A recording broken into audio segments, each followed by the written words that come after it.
Hi everyone and welcome back to the channel. Today I just wanted to hang out and show you what I've been working on lately. I've been customizing this big scale strike Gundam for a while now and thought it'd be fun to bring you along as I do some work on it. While at it, I'll also talk a bit about how I usually plan out a custom Gunpla project. Hopefully you'll pick up a few tips or at least find it interesting to see how my brain works when I start a build like this one. So if you're interested, grab a drink and let's get into it. Now usually, this part goes either way for me. Sometimes I already have a concept in mind and I go hunting for the right kit to match it. Other times I just pick up a kit I'm excited about and build the whole concept around that. It's not really a strict order, it's more like whichever comes to me first. So that's what I go with. When I get to work on my personal custom builds, I almost always plan it with a diorama in mind, or at the very least, a custom base.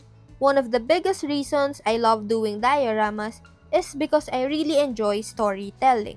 I want the final build to feel like a snapshot from a bigger world, or a moment in time, and the diorama helps bring all of that together visually. For me, storytelling is what makes a build feel alive. It's not just about looking cool, it's about making people pause and wonder, what's happening here? That's why I love including a diorama or a custom base, because it sets the scene. Once I have that story or moment in my head, like maybe it's a mobile suit that's just come out of battle, or one that's been abandoned and reclaimed by nature, it helps me make all the little decisions. The pose, the damage, the weathering, even the color palette. They all come from that story. Sometimes I'll write a quick backstory in my notes just to keep myself grounded. Like who's the pilot? Where is this happening? What kind of world is this gunpla in? It might sound a little dramatic, but it's what makes the process exciting for me. It turns a plastic model into a tiny scene with meaning.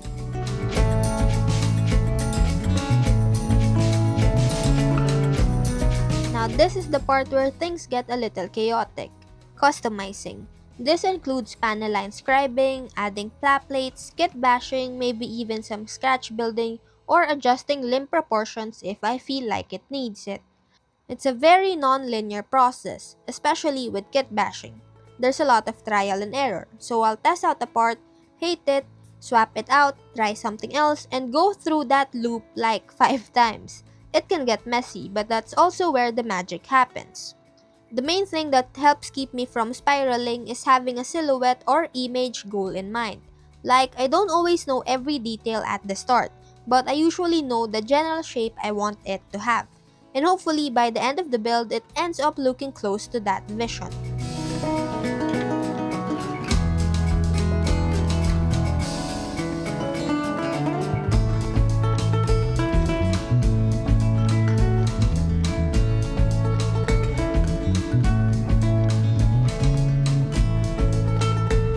Coming from an art background, customizing a Gunpla build honestly feels a lot like drawing. I treat it the same way I'd approach a sketch. I always start with a rough sketch, something loose and messy, like a stick figure just to get the proportions and shape down.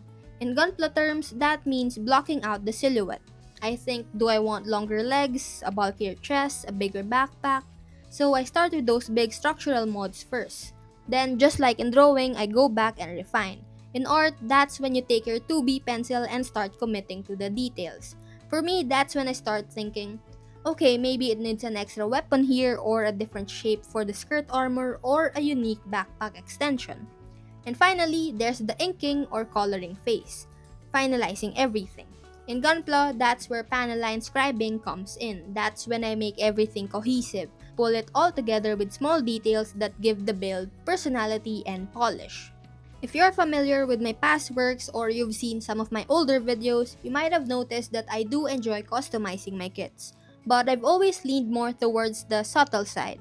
I'm a big fan of Japanese modelers and they have this really clean, refined style.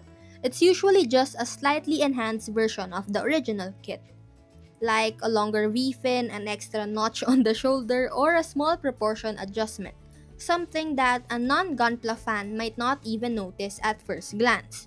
But this year, especially when I'm building my competition entries, I've been trying to go bolder, flashier. Instead of just a tiny waist extension, I make it obvious. My scribing has gotten more detailed, and when it comes to pla plating, I've been using thicker sheets and adding more layers to really push the design. It's been fun getting out of my comfort zone and trying to make my customs look like they have a bit more presence. I'm still refining that louder style, but it's definitely something I'm leaning into more now. Of course, going bolder doesn't mean going overboard. That's the tricky part. Just because I'm adding more doesn't mean I want it to look cluttered or like I threw everything at it. I still try to make sure every modification has a purpose and works with the overall concept or silhouette. So even if I'm using thicker pla plates or adding more scribing, I'm constantly checking, does this make the kit feel more grounded in its theme? Does it still feel cohesive? I ask myself that a lot throughout the process. It's kind of like dressing up a character in a game. You want them to look cool, but you don't want the outfit to be all over the place. It still needs to feel like one character. Same thing with Gunpla, especially in a contest setting where first impressions are huge. Now let's talk about choosing the color scheme, which honestly takes a lot more time than people might expect. It's time consuming, yes, but it's also one of the most enjoyable parts of the process for me.